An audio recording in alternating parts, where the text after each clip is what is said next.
Wow, it's almost summer already. Time really does fly, huh? But just because the days are racing by doesn't mean you should overlook these 10 romance anime. Here's a list of some hidden gems from 2025 that you might have missed. Number 10. Catch Me at the Ballpark. 申し訳ありません。常連さん、久しぶり。ルリコさん。I'm honestly surprised of life adventure. This story revolves around Kotaro Murata, your typical overworked salaryman who makes a trip to the local baseball stadium, where he meets a quirky beer vendor named Riko. At first, he thinks she's a bit strange, but they quickly strike up a friendship and start to discover more about the fans who frequent the stadium together. 一緒に行きますよ。3、はい。This show absolutely captures the laid-back, feel-good vibe of casual anime. It's not all about flashy animation or crazy plot twists. It's really focused on those small moments and the feelings shared between the fans and characters. Ruro is a delightful lead, and Murata hits the spot as that standard anime protagonist. You know, the type that fits perfectly alongside a girl like Riko, who totally steals the spotlight every time. Now, shifting gears to number 9, we have I'm the Evil Lord of an Intergalactic Empire.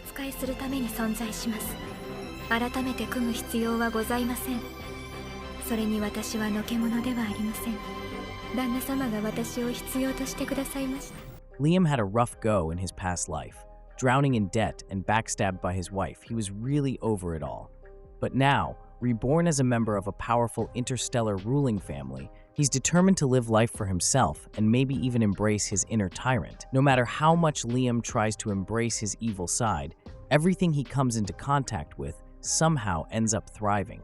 It's funny how he's become the most beloved evil lord out there. This anime totally caught me off guard.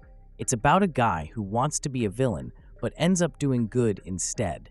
That's such a unique twist. Sure, the execution could use some work, and I wouldn't exactly call it the little brother of Eminence in Shadow after finishing it, but it definitely has a solid premise. Then there's the idea that being evil isn't actually appealing, which is pretty interesting. At number 8, let's talk about Sophia Ryer, the go-to girl for the gorilla god.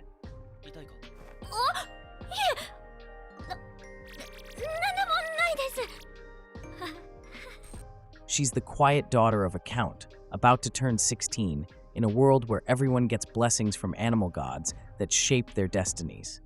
Unexpectedly, she gets the gorilla god's blessing, meaning she can summon something like King Kong at will. Okay, maybe not quite like that, but it makes her super powerful and skilled in combat. She's just trying to keep a low profile, but of course that doesn't work, and suddenly all the boys are taking notice. あいつらの分は用意してないからな。わかりました。 This is definitely one of the better reverse harem shows I've enjoyed this year. It's not flawless, but it has so many great aspects. The mix of fantasy with those cringy reverse harem moments really keeps things vibrant, and Sophia's awkward charm, along with the subtle camaraderie with the knights, adds a lovely touch. Eventually, they seem to move away from the power system for more drama, which I kind of wish they hadn't done. And then at number 7, we've got Okitsura, who falls for an Okinawan girl, though I just wish I could understand what she's saying.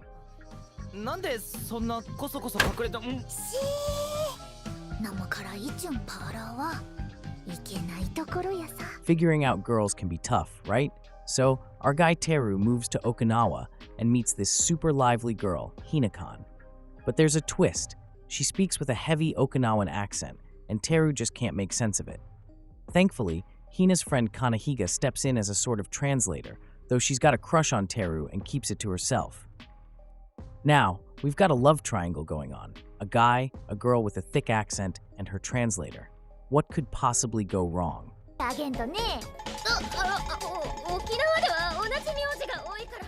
What makes this anime really shine is the way it mixes sweet romance with genuine humor without going overboard. Watching Teru struggle to catch all those local expressions is hilarious. And about that love triangle I mentioned, it's more subtle. which adds to the drama without being too in your face. If you're looking for a romance that weaves in a nuanced love triangle alongside some insights into Okinawan culture, you've found it. Now, let's talk about the two perfect saints. Picture this: tossed aside by her fiancé and sold off to another kingdom.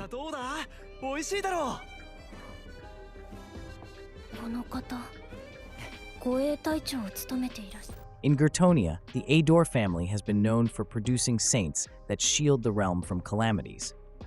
Sisters Philia and Mia are the latest in line, with Philia being the cool, collected prodigy, while Mia is the sweet girl who steals everyone's hearts. And just so you know, this time it's Philia who takes center stage, not Mia. After her engagement falls apart, she gets banished to a far-off land, and that might just be where her character really starts to evolve.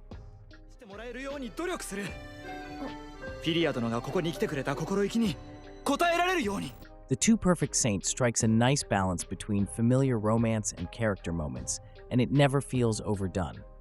Yes, it does use classic tropes, but it does so in a way that's charming and self-aware, which keeps it enjoyable instead of cringeworthy. Now, on to number 5, Summer Pockets. Takahara Hairi. それで君は? 名前. Here's another island anime, and trust me, you've been missing out on quite a bit of this genre. Set away from the hustle and bustle of city life, Tori Shiroima is a quiet island where Hari Takahara goes to escape during the summer after his grandmother's passing. Staying with his aunt and cousin Kiari, he encounters a few intriguing characters, like the cheerful Tsumi and the introverted Shiro, just like you'd expect from your typical anime protagonist visiting a quaint village.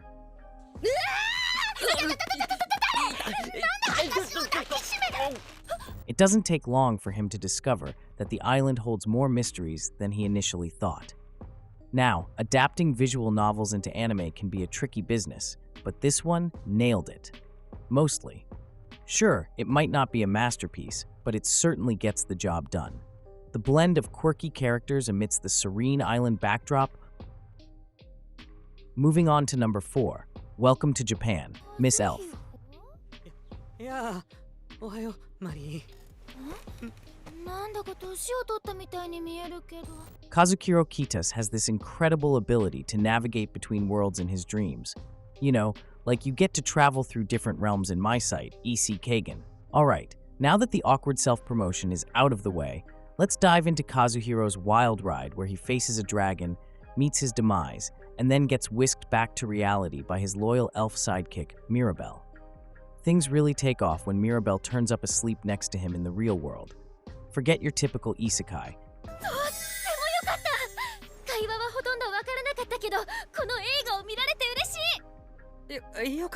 This is a reverse isekai featuring an elf. Honestly, if you're into cute slice-of-life romance mixed with a bit of fantasy and humor, this show is a breath of fresh air. There aren't many reverse isekai stories out there besides that McDonald's Demon King one, so this feels pretty unique. The chemistry between Kazuhiro and Mirabelle is relatable and sweet without being overly dramatic. Plus, the dragon redrum adds a much-needed dose of humor to the mix. This show seems to be riding the wave of anime elves, and honestly, I'm all for more elves in anime.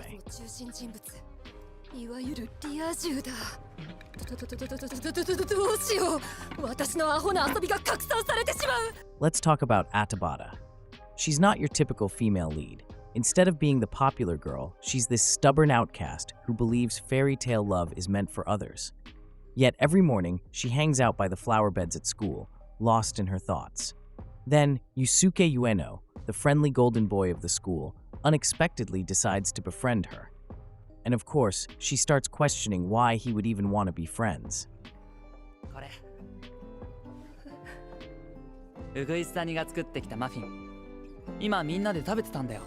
What makes this anime stand out is how it breaks the usual shoujo romance mold. Rather than giving us a flawless girl and a perfect guy, we have a heroine who's awkward, sincere, and genuinely relatable. Uno's warmth feels authentic, and the slow development of their relationship is a refreshing change from the cookie-cutter love stories we often see. If you're looking for some realistic romance, you should definitely check out Lost in Starlight.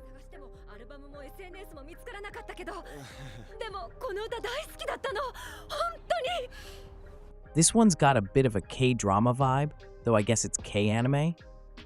Anyway, it follows Nan Young, a passionate scientist with a singular mission to reach Mars and find her astronaut mom, who disappeared during a mission years ago. When she finally gets her chance to go to Mars, she meets Jay, a musician who loves tinkering with old sound equipment.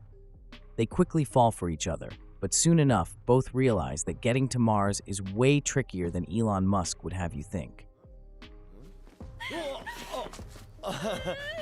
何どうしたのえ Watching Lost in Starlight felt like a real breath of fresh air. It's not just a cliche, it genuinely feels refreshing. The way they blend sci-fi with romantic moments is done really well, much like cyberpunk edgerunners. Plus, the animation is stunning.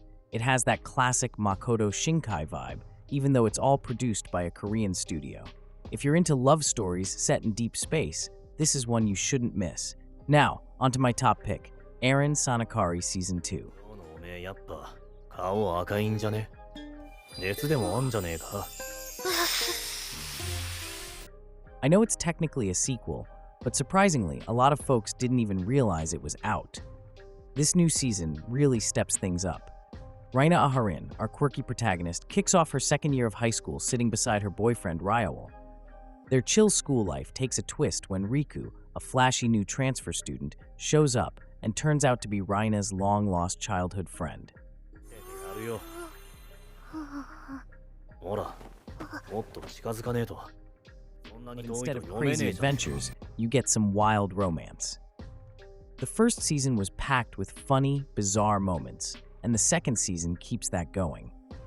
I really enjoy shows like this because they let me forget about all that romantic tension and just focus on something simple and funny.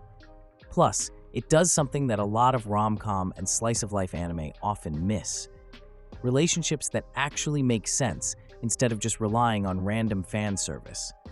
So, if you haven't started watching this one yet, you better get on it, or I'm coming over with a broomstick.